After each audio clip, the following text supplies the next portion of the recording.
Ganha a bola pro time brasileiro. Bola para Babá, Pelé. Fútbol, el fenómeno social. Quem para é Djalma. El negocio del deporte. Cabeceou aliviando. Bola vai para Pelé. Pelé para Zagallo. Control de masas o nexo social. Entra Zagallo, devolve para Pelé. Recebe Pelé. Prepara o tiro. Fuzila para gol dele.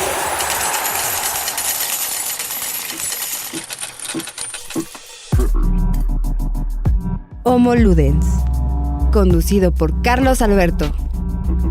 Un podcast de Se Quema la Base. Marca o seu primeiro gol na Copa do Mundo. Hola, muy buenas tardes, buenos días a cualquier hora que nos escuchen. Bienvenidos a este nuevo programa de Se Quema la Base. Este programa se llama Homo Ludens y mi nombre es Guillermo Montesinos. Voy a estar aquí presentando, a lo mejor me conocen de otro programa que es el podcast de Se Quema la Base. Y junto a mí tengo al titular del programa. Hoy nada más vengo como a ayudar a las primeras presentaciones, la patadita de la buena suerte. Entonces presento al el titular del programa, Carlos Alberto. ¿Cómo estás, Carlos Alberto? Muy bien, Guillermo. Me faltó la bendición de madre, pero gracias. Ya, con esto se hace algo. Bueno, entonces cuéntanos cómo se llama el programa, cuéntanos de qué se trata. El programa se llama Homo Ludens. Es una locución latina que significa hombre como género humano y juego, o sea, hombre que juega. Esto viene de un autor holandés, un historiador holandés que se llamaba Johan Huizinga, que escribe un libro que lleva ese título, en el cual explora la significación cultural del fenómeno conocido como juego o diversión. Tenemos que tener en cuenta que la palabra juego, en latín iocus o ludens, es la raíz de la palabra que nosotros utilizamos como broma o alegría. Esto quiere decir que la función primigenia u original del juego fue provocar diversión. Ahora bien, en una segunda fase podemos apreciar que el hombre no solo le basta divertirse con el juego, también tiene un instinto competitivo mediante el cual trata de evaluar su rendimiento en las distintas disciplinas, en las distintas actividades que hace. Esto lo lleva a juntarse, a hacer vida comunitaria y posteriormente organizarse e inventar las distintas disciplinas deportivas que existen. Ahora bien, los prerequisitos esenciales o las precondiciones serían el ocio y la comunidad. El ocio, ¿cómo se generó? En el siglo XIX, en Inglaterra, surgen la reivindicación de los derechos laborales de los trabajadores. Esto quiere decir que se buscaba una jornada máxima, un salario pues digamos que digno, y esto lo que dio lugar es que los trabajadores que antes trabajaban 16 o hasta 20 horas en un día tuvieran tiempo libre o tiempo de ocio, y provoca que se asocien, que se organicen, que tengan tiempo para pensar reglas, y ahí es cuando se inventa el fútbol. Si ustedes se dan cuenta, los principales clubes de la Premier League, hablo de Inglaterra porque ahí se inventa el fútbol, fueron fundados en las 3 últimas décadas del siglo XIX. Ok, entonces yo creo que para regresar un poco en lo que estábamos hablando al principio, estás hablando de que entonces el juego requiere ocio, ¿vale? Pero entonces el ocio es el que inventa el juego. ¿De dónde viene la diversión? El ocio es una condición de que para que el hombre se organice y tenga algunos otros intereses fuera de su familia, fuera de su trabajo. Ahora bien, primero tenemos que entender que el juego es una actividad improductiva, es decir, no se tiene la intención de ganar. Pensemos en los juegos que organizábamos de niños en las calles o en las canchas. Ahí no te importaba que ganaras o no ganaras, o si eres muy bilardista te importaba ganar, si eres muy bielcista pues te importaba divertirte, producir algo, llevar alegría y convivir con tus amigos. Y entonces esto con el paso del tiempo se institucionalizó y mediante la influencia de la globalización y el liberalismo se convirtió en un producto de mercado. Lo que pretendemos es darte distintas perspectivas. Ahora nada más del fútbol, porque sabemos que existen muchos podcasts, muchas personas que hablan del fútbol y aburren porque nada más usan los datos y hablan de jugadores de las ligas de Europa del Este que a nadie le importan y se quieren hacer los sabios y así. Entonces yo te quiero ofrecer los aspectos financieros, los aspectos incluso teológicos del juego, los aspectos jurídicos. Me gustaría retomar eso de lo teológico que hablas. Como ya mencionaste, hay autores que teorizan sobre el juego y sobre lo que significa, de dónde viene, y tienen raíces muy, muy, muy profundas en nuestra cultura. ¿Qué nos puedes decir respecto a eso? Porque igual que el deporte, también la religión y todo eso está muy conectado con nosotros. ¿Cómo puedes decir al respecto? Puedo hablar de 2 santos de la Iglesia Católica.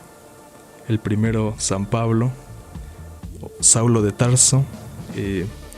Pablo, como buen políglota, como buen hombre culto y letrado de su época, comprendía el significado de las Olimpiadas griegas, pero él era judío. Entonces, cuando se convierte al cristianismo, en su primera carta a los Corintios, da una perspectiva soteriológica o teológica de los Juegos Olímpicos. Esto quiere decir que el atleta, previo a los Juegos Olímpicos, tiene que llevar una vida disciplinada en cómo duerme, en lo que come, en sus horarios de prácticas, etcétera, etcétera.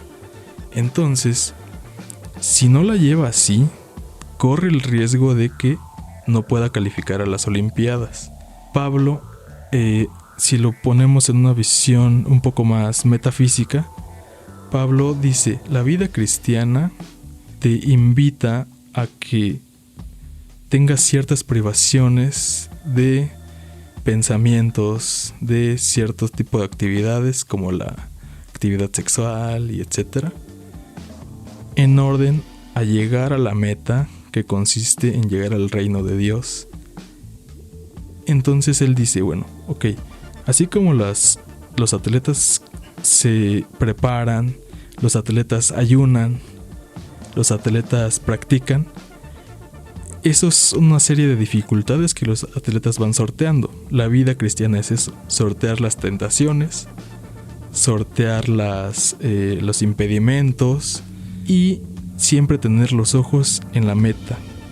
No importa cómo se llegue, pero lo que tenemos que lograr es llegar al reino de Dios. Por eso dice: corre de tal manera que lo alcances. Y finaliza ese pensamiento diciendo que los atletas normales, los atletas griegos, él se refiere a ellos, dice que tienen una corona que se corrompe con el tiempo. Es decir, a los atletas cuando ganaban no les daban oro, no les daban plata, les daban una corona de olivo, que era más que nada un símbolo de sus aptitudes físicas. ¿Cuál va a ser la corona del cristiano? La salvación y la vida eterna y la convivencia con Dios. Esa es una perspectiva de uno de los autores más importantes en la Iglesia Católica. Claro, porque propone el estilo de vida cristiano como haciendo el paralelismo con el estilo de vida de su religión para una forma en que lo adopten, ¿no? Sí, estamos hablando de la meta, es una victoria escatológica, esto es decir, una victoria de salvación. Y principalmente como él pretendió evangelizar a la región de Grecia y la región helénica, él pretendió darles el mensaje en sus propios términos, de tal manera que entendieran el mensaje cristiano. Ahora bien, también tenemos otro santo de la iglesia, doctor de la iglesia, que se llama San Agustín. En sus confesiones él nos comenta que su madre Santa Mónica lo invitaba mucho a la oración y lo invitaba a seguir el estilo de vida cristiano, porque su padre era pagano y su madre era cristiana. Entonces él en sus primeros años siguió el estilo de vida con un poco más de licencias del paganismo. En su infancia cuenta que se divertía jugando a la pelota, hoy diríamos al balón. ¿Y esto qué quiere decir en una perspectiva teológica? Que significa que en sus años de juventud y de niñez, San Agustín estuvo perdido en cierta manera, subordinando las aspiraciones salvíficas de la teología cristiana a las tentaciones terrenales, a las actividades terrenales o somáticas. Posteriormente se convierte al cristianismo y reformula la teología cristiana. Estás tocando temas importantes, sobre todo en cuanto a, vamos a decir, a lo temporal. Estás regresando muchísimo en el tiempo. Entonces, por ejemplo, hablas del juego de pelota, ya habíamos hablado del fútbol, ¿no? Y de cómo se originó, digamos, en la forma en la que lo conocemos ahora, se originó en Inglaterra, pero ya había juego de pelota, como el que San Agustín jugaba de pequeño. Entonces, ¿cómo crees que la necesidad de jugar o de divertirse, de ser natural, es parte del humano o es parte de toda la naturaleza? ¿De dónde viene? Bueno, siguiendo la perspectiva de Johann Huizinga, él nos comenta que normalmente para explicar la tendencia del hombre al juego se explica mediante teorías biologicistas o fisiológicas. Esto significa que el hombre, otra vez como género humano, tiene un exceso de energía vital que necesita gastarla, necesita pues liberarse de ella de alguna manera, y para ello inventan los deportes. Esto a través de como la civilización, o bueno, de las culturas cuando dejaron de los humanos de ser salvajes y de utilizar sus energías para sobrevivir, o... No necesariamente, pero sí tenemos que tener en cuenta que el juego es anterior a la cultura. Incluso Huizinga dice: el juego es la cultura misma. ¿Por qué? Todas las actividades que realiza el ser humano, si lo vemos con una perspectiva un poco sin prejuicios, son tipos de juegos. El lenguaje es un juego de palabras. La argumentación es un juego de argumentos. Incluso se ha llegado a teorizar en materia de argumentación como el juego rige al acto. ¿Esto qué quiere decir? Entre mejor formulados, rebuscados, elaborados sea un argumento, ese es el que va a tener la razón, ese orador o esa parte. Eso me recuerda a una novela que se llama La Séptima Función del Lenguaje. Se propone una especie de sociedad secreta en la que de lo único que se trata es sobre tener discusiones y sobre quién argumenta mejor. Resulta al final que es la cabeza de todo ese secta es Humberto Eco. Pero esto propone algo muy interesante, que es la competitividad. El juntarse a hacer cosas para competir, para ver quién es el mejor. Incluso se les coronaba, como decías tú, en las Olimpiadas. No necesariamente para que otra cosa más que para decir: tú eres el mejor. Competimos, tú eres el mejor. Sí, esto le podemos dar dos explicaciones. Una, siguiendo la teoría freudiana del Eros, que el Eros es la energía vital que te impulsa. Él lo dice a la sexualidad. ¿Qué es la sexualidad sino un juego? Pero bueno, digamos, hay una dialéctica entre el Eros y el Thanatos. ¿Qué te impulsa? ¿Qué es lo vital en el hombre? Es el Eros. Y qué mejor manera de demostrar la energía vital que mediante un juego. Y qué mejor manera de explicar o de demostrar. Incluso hablamos también del cortejo en el reino animal e incluso en el reino del ser humano. El cortejo también puede ser un juego. ¿Qué se pone en juego? Pues la mejor apariencia física, el mejor estatus económico. No, y además en juego está por ponerlo muy animal, si te apareas o no, si consigues pareja o no. Eso es lo que está en riesgo, ¿no? De competir. Exactamente. ¿Qué dice Schopenhauer sobre el juego del amor o de la metafísica del amor sexual? El juego de la sexualidad pone en entredicho o pone como objetivo la generación de la próxima generación del ser humano, la perpetuación de la especie. Por otro lado, también podemos explicarla como una manera que tiene el hombre egoístamente de demostrar que es mejor que otro. Eso solo se da en la sociedad. Es un constructo social asociado al juego, o que tiene como principal manifestador al juego. Ahora, hay distintos deportes, hay distintas disciplinas, pero la que más quizá condensa todas esas explicaciones es el fútbol, soccer, o no sé cómo se le diga en tu país, balonmano, en balompié, ¿no? Balompié, voleibol, incluso hay un autor chileno judío que se llama Jodorowsky, que da una explicación un poco absurda. Absurda no quiere decir tonta o no docta. Vamos, que se deba descalificar, ¿no? No te refieres exactamente. Simplemente da una explicación alternativa, digamos, que el fútbol es a 22 hombres, es decir, es un juego homosexual persiguiendo sus testículos. Esto quiere decir que el aficionado al fútbol con frecuencia se ufana de ser rápido, alto, fuerte, y el aficionado se ufana de tener, de manifestar fidelidad casi a prueba de muerte a su equipo. Que esos son valores tradicionalmente ligados a la masculinidad.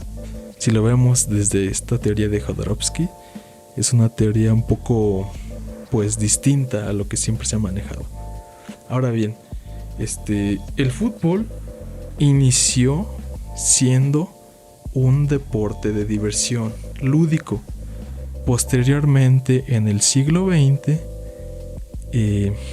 al consolidarse la sociedad de consumo, se convierte en un bien de consumo. Es decir, el ocio es una actividad antieconómica. ¿Por qué? Porque no te produce ningún lucro, no te produce ningún ingreso. De ahí viene la palabra negocio, ¿no? Incluso. Sí, nec otium significa el no ocio. Y al todo el arte en la actualidad, con la consolidación del neoliberalismo, ya sé que me escucharé tocando temas que no debo meterme, pero no me importa. Todo lo antieconómico, es decir, lo religioso, el arte, la filosofía y el fútbol o el deporte como ocio, todo lo que tienen de antieconómico es erradicado, volviéndolos un producto más. ¿Cómo podemos ver esta manifestación? Pues nada más veamos qué es un mundial, qué es una liga, una aburrida liga española, una NFL, una muy aburrida liga MX. Son productos que se han realizado para ser vendidos. Es decir, se ha profesionalizado de tal manera de que hay una industria detrás de cada club. Hay personas que se profesionalizan, que disciplinan sus cuerpos, esto es una visión de Foucault, para entretener a los aficionados. Eso está interesante porque estás hablando de que estamos pasando del deporte como una representación lúdica de la lucha por la vida al deporte como competencia O sea, no nada más porque se puede hacer, sino a competir para ver quién es el mejor, a hacer un espectáculo. Sí, como lo comentaba antes, ahora ya no se piensa tanto en los 22 personas que están ahí conviviendo, sino se piensa en el espectador, no en cualquier tipo de espectador. Si podemos hacer un perfil de aficionado, pensemos en las ligas europeas, en la Champions League, el torneo aburrido y con más fama del planeta. El tipo de persona que puede acceder a los estadios no es la persona promedio, no son los millennials que están pauperizados. Son personas de cierto nivel de ingresos, de cierto estatus económico. Incluso se ha llegado a teorizar que el fútbol establece distinciones de clase. No todos pueden pagar una entrada al estadio, no todos pueden ir a ver a Lionel Messi, que no entiendo qué le ven, o a Cristiano Ronaldo. Y si se fijan bien, no es tanto ir a verlos a ellos, es demostrar que tienes el estatus, la capacidad adquisitiva para estar en esa silla y para tomarte selfies y que te vean todos y que te envidien. Esto quiere decir que ya el fútbol se le quita la vista al jugador y se le pone al propio aficionado. El propio aficionado se vuelve un explotador de sí mismo y de su imagen. Esto es un síntoma, una manifestación de lo que se ha convertido el fútbol dentro de la actualidad. Eso en realidad habla sobre culturas específicas, ¿no? Digamos la cultura occidental. Y obviamente propone la pregunta de, bueno, entonces en otras culturas ¿cómo sucede?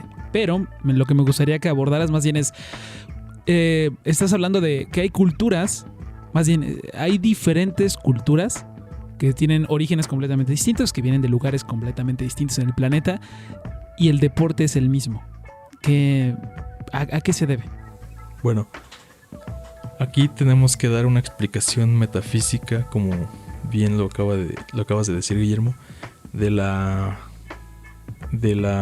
multipolaridad. ¿Esto qué significa multipolaridad? Que es que aunque seamos el mismo género humano, hay distintos idiomas, distintos territorios. ¿De qué manera el territorio determina a los seres humanos? Hay distintas maneras de pensar, hay distintas religiones. El fútbol en cierta manera el deporte en cierta manera, y más el fútbol porque es el deporte que todos practican, como un elemento unificador del género humano o de los géneros humanos. Pero a la vez es algo raro porque es el último reducto de nacionalismo que podemos encontrar en la cultura globalizada. No se piensa, por ejemplo, no se piensa en algún otro factor de identidad nacional que no sea el lenguaje. El equipo de fútbol es algo rarísimo. O en los territorios, en las cosas particulares, en las playas, etc. Es algo raro porque es a la vez múltiple, multinacional, y a la vez es un fenómeno uniforme en el mundo. A todo el mundo le gusta el fútbol, y si no te gusta, te invito a que reflexiones el fútbol no como deporte, no como espectáculo, sino como fenómeno cultural. Hay mucha gente que le gusta un poco, respetando las distancias, pero un poco a la Jorodowski, como nada más simplificarlo. Son 22 personas peleando persiguiendo un balón, disculpa.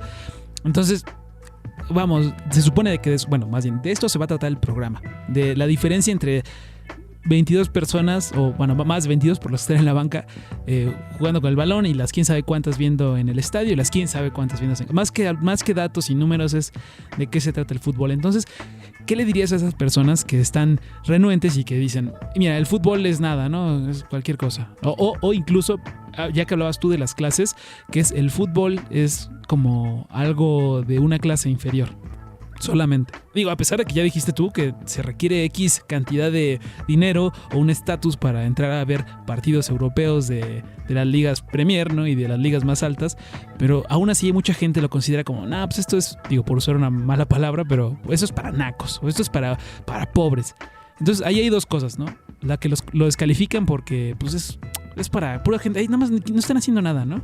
O sea, nada más están ahí persiguiendo balón. Ni siquiera es un deporte como noble, ¿no? Digamos, por decirlo. Seguramente alguno va a tener ese argumento. Y la otra es, pues, que no es digno por que le falta estatus social.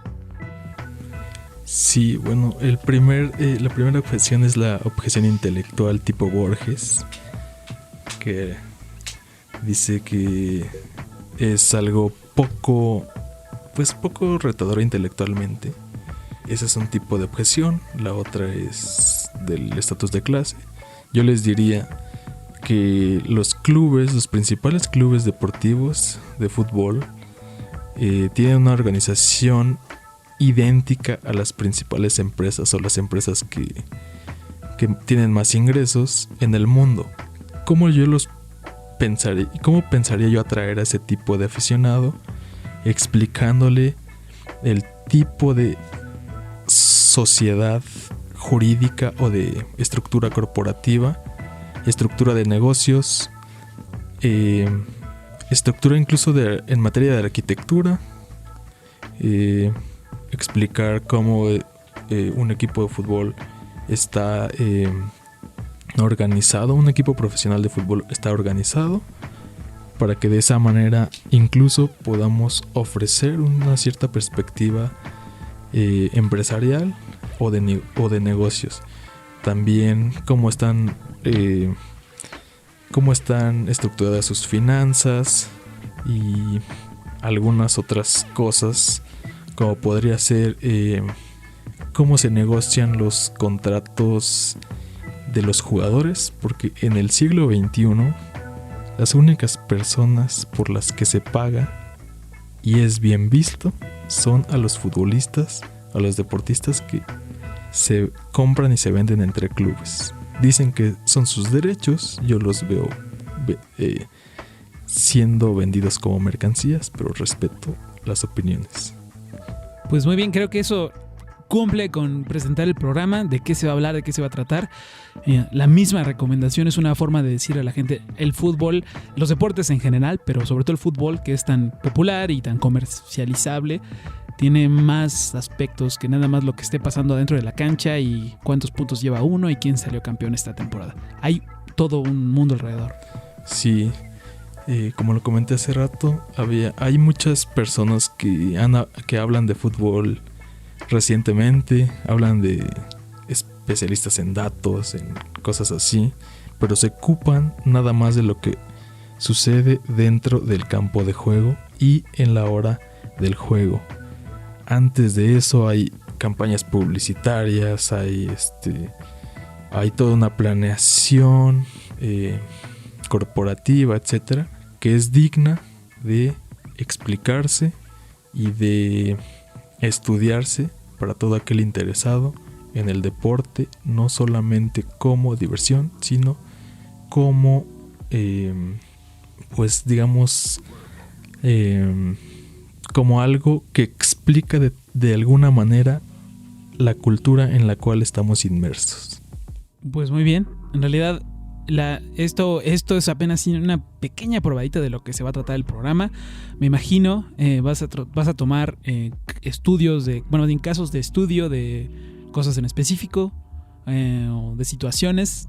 Sí, principalmente tenemos estudios de consultorías especializadas. Les voy a recomendar libros para que, si a alguien le interesa un poco más el tema, los consulte y obviamente planteen todas sus dudas, incluso sus objeciones, sus preguntas, sus observaciones, para tener igual retroalimentación. Y espero que les haya enganchado este capítulo 0 y pues nos vemos la próxima. Muy bien, entonces solamente nada más retomando eso de las recomendaciones de los libros, básicamente tocaste 3 autores, bueno, tocaste más por nombrarlos por citas, pero ¿qué autores de este podcast, qué libros salieron y qué autores nos recomiendas sobre lo que tocamos en este podcast? Bueno, en orden cronológico les recomiendo la primera carta a los Corintios, capítulo 9 de San Pablo. La pueden consultar en el Nuevo Testamento, disponible en la página del Vaticano o en sus casas si es que son católicos. Si no lo son, los invito a reflexionar sobre la postura que propone Pablo para ver el juego. También les quiero recomendar como lectura, digamos, de cultura básica o de cultura general, Las Confesiones de San Agustín. Es un libro bastante interesante y ahí van a ver toda la vida que tuvo de libertinaje, etcétera. Sí, no nada más para el deporte, sino bueno, en general, ¿no? En general. Pero bueno, se toca el tema. Y por último, el Homo Ludens de Johann Huizinga de 1938, ya está traducido al español, disponible en cualquier librería. Ahí principalmente ese libro sirvió para darle la idea general y el concepto a este podcast. Te lo recomiendo y ojalá que lo puedas leer. Pues muy bien, esa es la recomendación de la bibliografía que hay que checar y pues esperamos vengan muchísimos más programas. Estás bienvenido a Se Quema la Base y pues es la patadita de la buena suerte, ¿vale? Le quiero mandar por último un saludo a Karen. Si me estás escuchando, es el primero de muchos y ánimo. Muy bien, entonces pues me despido. También me despido. Vamos a estar subiendo contenido en la página de Facebook, así nos pueden encontrar Homo Ludens, Instagram también, Twitter y si tienen todavía Metroflog y así, pues también MySpace y todo eso. Saludos. Muy bien, nos vemos todos. Carlos Alberto, ahí pueden revisar. De todos modos, en las redes de Se Quema la Base van a poder encontrar enlaces para llegar a las páginas y redes de Homo Ludens, donde seguramente van a poder encontrar este podcast, información al respecto o relacionada con los temas y novedades de lo que está sucediendo en el mundo del deporte, específicamente en el fútbol soccer o como le quieran decir. Postdata, fútbol picante no es la explicación del fútbol. Gracias. Muy bien. Pues yo fui Guillermo Montesinos de Se Quema la Base y nos escuchamos en la próxima. Bye.